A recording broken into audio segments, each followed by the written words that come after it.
આજની ધર્મકથા. પ્રણામ. મહાસતી ઋષિદત્તા જયતુ. મહાસતી ઋષિદત્તા જયતુ.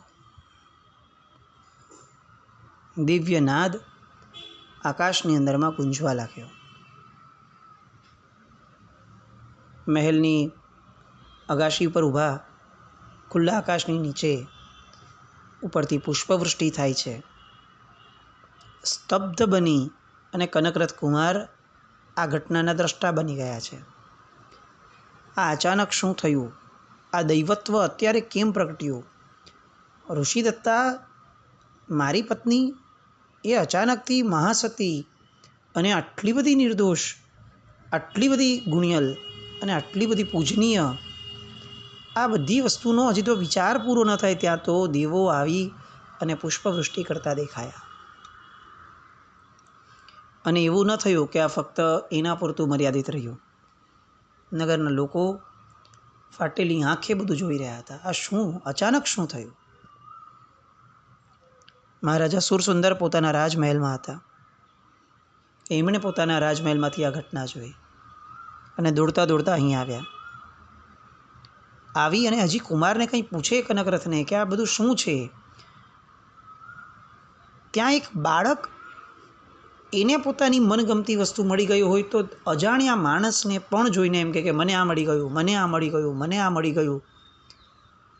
એવા બાળ સહજ ભાવથી આ કનકરથ રાજકુમાર સુરસુંદરને ભેટી પડે છે અને કહે છે કે ઋષિકુમારની અપૂર્વ કૃપાથી મને મારી ઋષિદત્તા મળી ગઈ છે, મને મારી ઋષિદત્તા મળી ગઈ છે.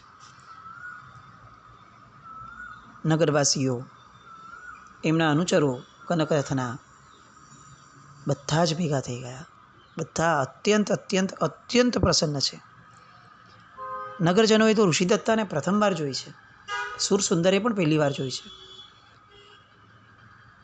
બધાના આનંદની બધી હદ વટાવી જાય આવું રૂપ.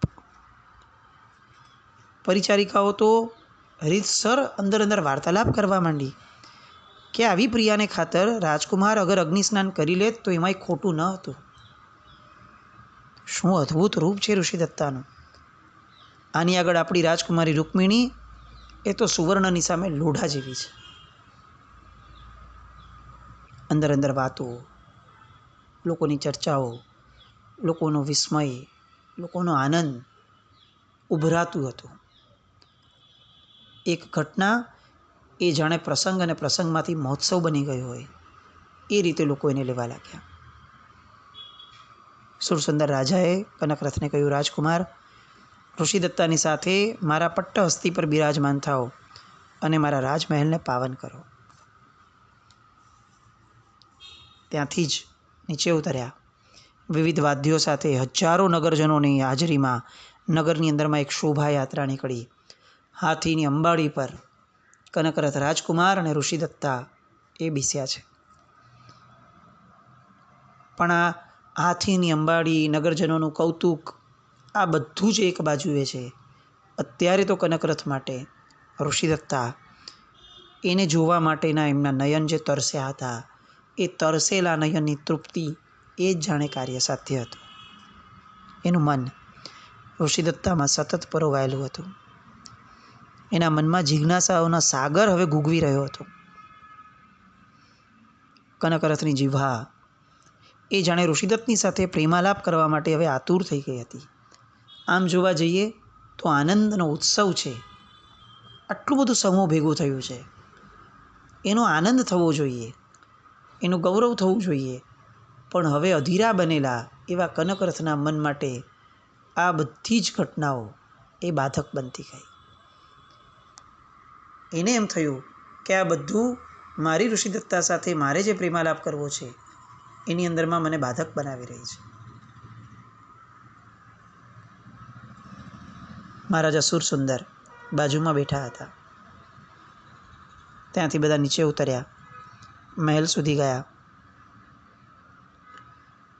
ઋષિદત્તા મૌન, કનકરથ મૌન, પણ આ બંનેના મૌનમાં એક મધુરતા હતી, મીઠાશ હતી. એમના હૃદયનો પરસ્પર વાર્તાલાપ એ તો જાણે ક્યારનો શરૂ થઈ ગયો હોય એવું વર્તાતું હતું. ઋષિદત્તા જીવંત કેવી રીતે રહી એ જાણવાની જિજ્ઞાસા હવે પરાકાષ્ઠાએ પહોંચી. મહેલની અંદરમાં આવ્યા. એકાંત જોઈતું હતું બસ, ગમે તેમ કરીને કનકરથને, કે જેના કારણે એ પૂછી શકે કે મને કહો કે શું થયું. મહારાજા સુરસુંદર અત્યંત પ્રફુલ્લિત છે. આપઘાત કરવાનો વિચાર ટળી ગયો એ બહુ મોટી વાત એમની માટે થઈ. કારણ કે જો આમણે અગ્નિસ્નાન કર્યું હોત તો સુરસુંદર રાજા એને પણ અગ્નિસ્નાન કરવાનો વારો આવ્યો હોત. એ શું પોતાના મિત્ર રાજાને કહેત? આ બધી વેદનાઓ એમના મનમાં હતી, એ પણ શાંત થઈ એનો એમને આનંદ હતો. બધાના જીવ નીચે બેઠા. અગ્નિસ્નાન કરવાનો નિર્ણય કેમ લીધો હશે રાજકુમારે? હજી એ પ્રશ્નનો જવાબ આ લોકોને મળ્યો નથી. એનું કૌતુક આ લોકોને છે. અને ઋષિદત્તા કઈ રીતે જીવતી રહી એનું કૌતુક અત્યારે કનકરથને છે. બધાના સમાધાન ઉચક ભાવે બેઠેલા હતા. પણ ઔચિત્ય સાચવવું બહુ મહત્ત્વનું હતું. મહેલમાં આવ્યા, ભાવપૂર્વક બધાને ભાવતા ભોજન જમાડ્યા, મૂલ્યવાન અલંકારો વસ્ત્રોથી બહુમાન કર્યું. મહારાણીની પાસે ઋષિદત્તાને બેસાડી અને પ્રેમાળ શબ્દોમાં સુરસુંદર રાજા કુમારને કહે છે કે કુમાર, ચાલો હવે આપણે શાંતિથી થોડી વાતો કરીએ. ઋષિદત્તા રાણી ભલે મહારાણી સાથે વાતો કરે, રાણીને પણ થોડો આનંદ તો જોઈએ ને. આપણે મંત્રણા ગ્રહમાં જઈએ. ઋષિદત્તાએ સંમતિ સૂચક મસ્તક પણ હલાવ્યું અને કનકરથ રાજકુમાર મહારાજાની સાથે ઊભા થયા. મંત્રણા ગૃહમાં ગયા. મહારાજા મૌન છે, ગંભીરતા છે. વિષાદ હવે નથી પણ ગંભીરતા ઊભી છે. પણ તેમ છતાં ક્યાંકથી તો કોકે શરૂઆત કરવી પડશે. એટલે સુરસુંદર રાજા હવે કહે છે કે કુમાર, તમે આ આપઘાત કરવાનો વિચાર બદલીને બહુ સારું કર્યું, નહીંતર મારે પણ જીવવા જેવું ન થયું હોત. પણ મને એવું કહેશો કુમાર કે તમારે આવો અતિ ગંભીર વિચાર શા માટે કરવો પડ્યો? એક રાત્રિના લગ્નની એક રાત્રિમાં એવું તે શું થયું? તમે આપઘાત કરવાનો નિર્ણય કર્યો છે, બીજી બાજુ રૂકમિણીએ અન્ન જળનો ત્યાગ કરી દીધો છે. હમણાં આ બધું થયું, ઋષિદત્તા પ્રાપ્ત થઈ અને એને મેં સમાચાર મોકલાવ્યા ત્યારે એને રોવાનું બંધ કર્યું, નહીં તો એ રડીએ જ રાખતી હતી. અમારી માટે બહુ વિમાસણ છે રાજકુમાર. આ રહસ્યનું ઉદ્ઘાટન કરો. એવું તે શું થયું હતું? નજર નીચી રાખી અને બહુ જ વિનમ્રતાથી કનકરથ કહે છે કે રાજા, મારા અગ્નિસ્નાન કરવાના નિર્ણયનું કારણ આપ ન જાણો તો સારું છે. એ જાણવાથી આપને સુખ નહીં થાય, દુઃખ જ થશે. સુરસુંદર કહે છે કે હવે શું દુઃખ થવાનું રાજા? રાજકુમાર, કદાચ એવું લાગતું હોય કે તમે મને ન કહી શકો તો વસ્તુ અલગ છે, પણ હવે જ્યારે આનંદના પ્રસંગો છે ત્યાં હવે શું દુઃખ થવાનું? તમે જણાવો. અને ત્યારે કનકરથ વચન માંગે છે કે વાસ્તવિક પરિસ્થિતિ હું આપને જણાવું એ પછીથી મને વચન આપો કે આપ આપની પુત્રી રૂકમિણીને કોઈ કઠોર દંડ ન કરો. રાજકુમારની આ વાત સાંભળીને રાજા ચમક્યા, પણ જાણવાની ઉત્સુકતા છે એટલે એમને એમ કહ્યું કે કુમાર, એ અંગે તમે નિર્ભય રહો. મેં રૂકમિણીને હવે તમારી સાથે પરણાવી છે, એટલે હવે રૂકમિણીને સજા કરવાનો અધિકાર મારો નથી, એ તમારો છે. અને તમારી ઈચ્છાથી વિરુદ્ધ હું રૂકમિણીને કોઈ સજા નહીં કરું. તમે જણાવો. અને હવે માંડીને કનકરથ વાત કરે છે કે આપ તો જાણો છો, પહેલી વાર હું લગ્ન માટે કાવેરી આવ્યા નીકળ્યો ત્યારે માર્ગમાંથી જ હું પાછો વળ્યો, કારણ કે માર્ગમાં મને ઋષિકન્યા એવી આ ઋષિદત્તા પ્રાપ્ત થઈ. મારા મનમાં રૂકમિણીને પરણવાનો કોઈ ઉમળકો ન બચ્યો. ઋષિદત્તા સાથે મારા દિવસો સુખમાં પસાર થતા હતા. અચાનક એવા સમયે મારા નગરની અંદરમાં દુઃખદ આશ્ચર્યકારક ઘટનાઓ બનવા લાગી. રોજ એક નગરવાસીની હત્યા થવા લાગી. ઋષિદત્તાનું મુખ લોહીથી ખરડાવવા લાગ્યું. ઓશિકા નીચેથી માંસના ટુકડા મળવા લાગ્યો. મને ઋષિદત્તા પર સંપૂર્ણ વિશ્વાસ હતો.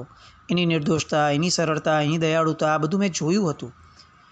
એટલે આવું ક્યારેય ન કરી શકે એવું હું દ્રઢપણે માનતો હતો. પણ માનવ હત્યા તો રોજ ચાલુ થતી ગઈ. પિતાજી હત્યા કરનારને પકડવા માટે આકાશ પાતાળ એક કર્યા. ગુપ્તચરો પણ નિષ્ફળ ગયા. એવા સમયે મંત્રતંત્રને જાણનારા બાવા જોગી એ બધાને પણ રાજસભામાં તેડાવ્યા. હત્યારા પકડવા માટે એમની મંત્રશક્તિનો પ્રયોગ કરવા કહ્યું. જ્યારે એ લોકોની આગળ પણ એ શક્તિ ન મળી ત્યારે એમને બધાને પણ રાજ્ય છોડીને ચાલી જવા આજ્ઞા કરી દીધી.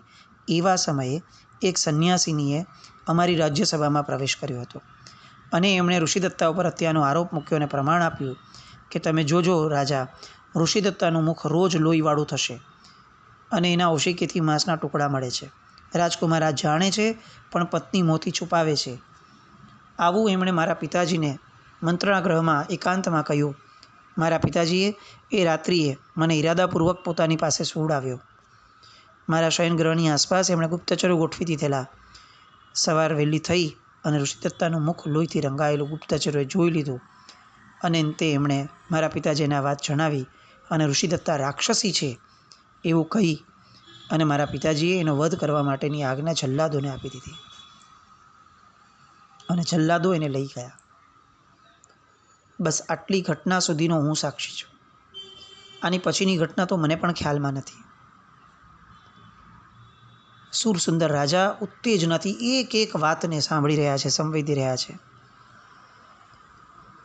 અને કહી રહ્યા છે, કુમાર, આ આખી જે દુર્ઘટના બની એ દુર્ઘટનામાં રાજા તરીકે અગર હું વિચારું છું તો મને એવું લાગે છે કે ઋષિદત્તા પર આક્ષેપ પડે, આરોપ આવે એવું જ બન્યું છે. ઋષિદત્તાનો નિર્દોષતાનો પુરાવો એ તો ફક્ત તમારો હૃદય હતો, એ સિવાય બીજો તો કોઈ પુરાવો હતો નહીં. તો રાજા તરીકે તો જે એમણે નિર્ણય લીધો એને તમે કઈ રીતે ફેરવી શકો કે ખોટો ગણી શકો? અને ત્યારે કનકરથ કહે છે કે રાજા, એ પુરાવો જે એ દિવસે મારી પાસે ન હતો એ મને ગઈકાલની રાત્રિએ મને મળી ગયો છે. અચ્છા, કેવી રીતે? કોણે આપ્યો? શું હશે એ પુરાવો? અને કનકરથ કહે છે, તમારી પુત્રીએ મને પુરાવો આપ્યો.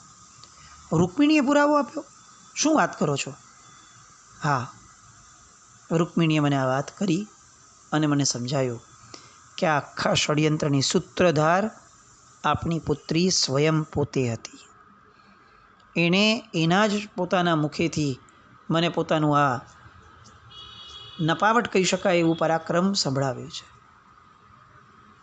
સુરસુંદર રોષથી ધમધમી ઉઠ્યા, સિંહાસન પરથી ઊભા થઈ ગયા. દુષ્ટા, અધમ, ઉલટા આવા શબ્દોથી એ પોતાની દીકરીને સંબોધવા લાગ્યા. કનકરથે તરત હાથ પકડ્યો અને બેસાડીને કહ્યું, મહારાજા, હજી વાત અધૂરી છે. રૂકમિણીએ આ કેમ ષડયંત્ર રચ્યું, કેવી રીતે રચ્યું, એની વાત તમે ક્યાં સાંભળી છે? મહારાજાના ક્રોધને શાંત કરવા માટેની આ વાત.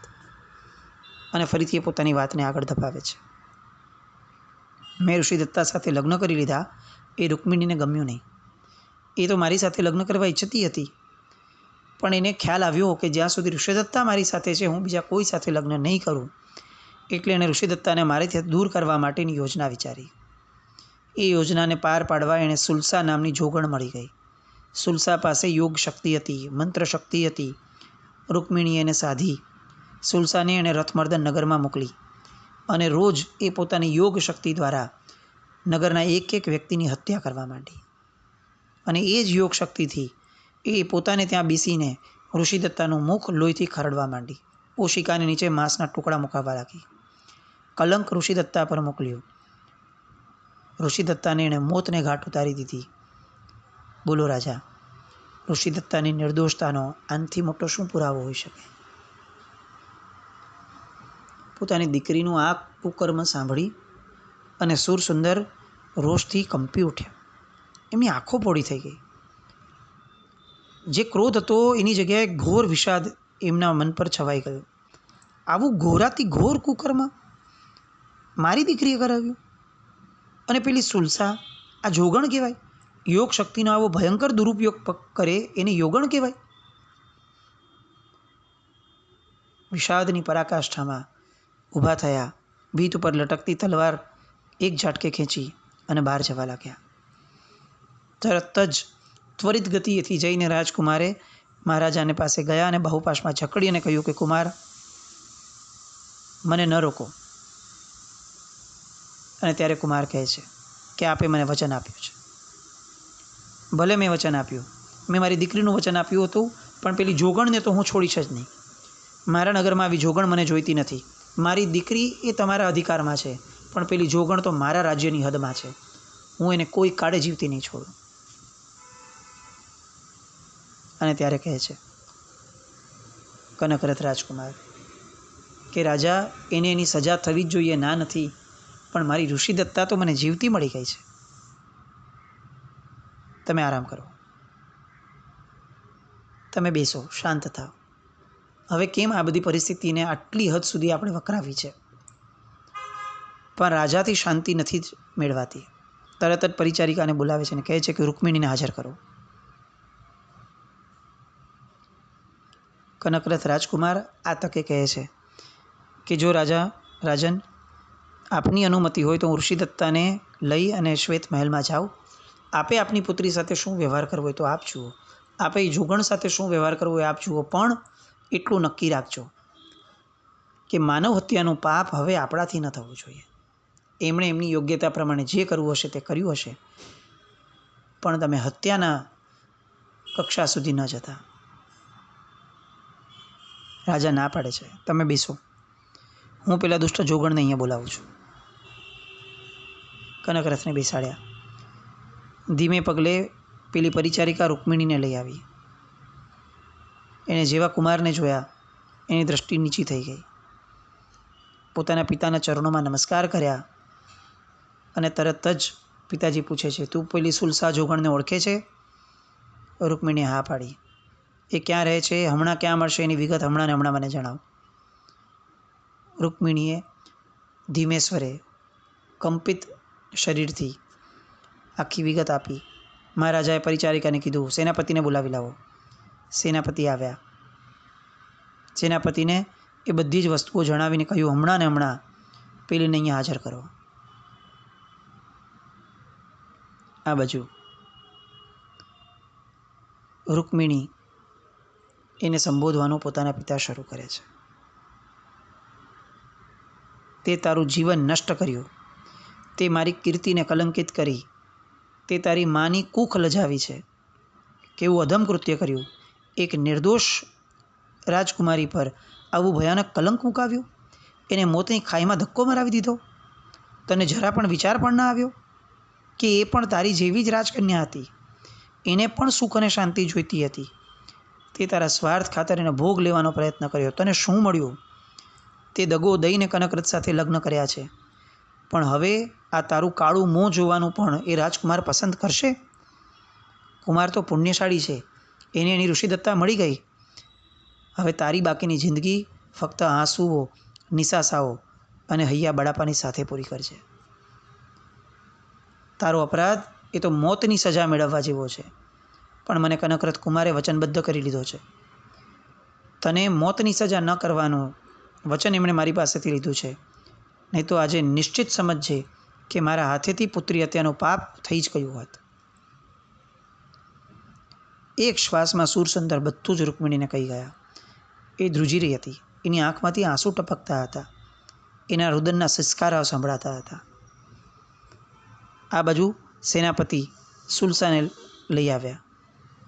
મહારાજાએ આજ્ઞા કરી, એનું નાક કાપી નાખો. એ દુષ્ટ જોગણને એના કાન નાક કાપી ગધેડા પર બેસાડો, આગળ ઢોલ વગાડો ને આખા નગરમાં ફેરવજો અને આપણા રાજ્યની બહાર કાઢી મૂકજો. બધા જ અદ્ધર શ્વાસે આ આખી ઘટનાને જોઈ રહ્યા છે. રાજાએ રૂકમિણીને કહ્યું કે જા, હવે તારે તારા જ ભાગ્યના સહારે જીવવાનું છે. તારા ખોદેલા ખાડામાં તું જ પડી છે. કનકરથનો કોઈ દોષ નથી. તું તારા સ્થાને જઈ શકે છે અને બાકીના એકાંતમાં તારું આખું બાકીનું જીવન પૂરું કર. રૂકમિણી ત્યાંથી વહી ગઈ. એક ક્ષણ માટે તો કનકરથને કરુણા જાગી, પણ એ કરુણા જેવી જાગી તરત ખ્યાલ આવ્યો કે એનું કુકર્મ કેટલું ભયંકર હતું. તેમ છતાં કુમાર રાજા પાસે ગયા. મહારાજાએ કુમારને કીધું, કુમાર, આ ઋષિદત્તા જેમ તમને વાલી હતી એમ મારી વાત સાંભળો. આ ઋષિદત્તા હરિશેન રાજર્ષિની પુત્રી છે અને હરિશેન રાજા સાથે મારો ગાઢ સ્નેહ સંબંધ હતો. એટલે હું ઋષિદત્તાને મારી જ પુત્રી ગણું છું. હું તો ઋષિદત્તાને પુત્રી તો કહીશ જ, પણ હું તમને પણ કહું છું કે આ ઋષિદત્તાનું પિતૃગૃહો એટલે પિયર છે એ તમે સાંભળી સમજી અને એની એ રીતે ગણના કરજો. મારી તમને આગ્રહભરી વિનંતી છે કે તમે થોડા દિવસ અહીં રહો. તમે હવે નિશ્ચિંતપણે રહેજો. રૂકમિણી હવે તમારા માર્ગમાં ક્યારેય આડા નહીં આવે. તમે આ રાજ્યના રમણીય પ્રદેશોમાં ફરો. આ રાજ્ય તમારું છે એમ સમજીને તમે રહો. મને તો આમ પણ હવે મારી દીકરીએ જે કર્યું એ પછી આ સંસાર પ્રત્યે કોઈ રાગ રહ્યો નથી. એને પોતે પોતાની આંખમાં આવેલા આંસુ લૂછી રહ્યા છે. આપ મારા પિતા તુલ્ય છો. હું થોડા દિવસ આપની આજ્ઞા શિરોધાર્ય કરીને અહીંયા રોકાઈશ, પણ મારી વિનંતી છે કે આપ થોડા સ્વસ્થ થવાનો પ્રયત્ન કરજો. કનકરથ રાજકુમાર એ અસુર સુંદર રાજાને સાંત્વના આપે છે. કેવી પરિસ્થિતિઓ છે, કેવા લોકો છે, પોતે વિષાદોમાં છે, પોતે પણ ભોગવ્યું છે અને તેમ છતાં એકબીજાને સાંત્વનાઓ આપે છે. આ બધા કેવા માનસિક સત્વના ધણી હશે, કેવી કેવી પરિસ્થિતિઓને પચાવી જાણતા હશે, કેવા પર્યાય દ્રષ્ટિવાળા હશે કે જે પર્યાય પૂરો થઈ જાય છે એ પછીથી એ પર્યાયના ઘસરકાને પણ સાચવવા તૈયાર નથી હોતા. હવે ઋષિદત્તા અને કનકરથનું મિલન અને બધી વાતો, પેલી રહસ્યમય વાતો, એ બધી વાતો માટે આપણે ફરીથી આવતીકાલે મળવું પડશે. જીના જ્ઞાવૃત કંઈ પણ બોલાય તો મિચ્છામિ દુક્કડમ. જૈનમ જયતિ શાસન.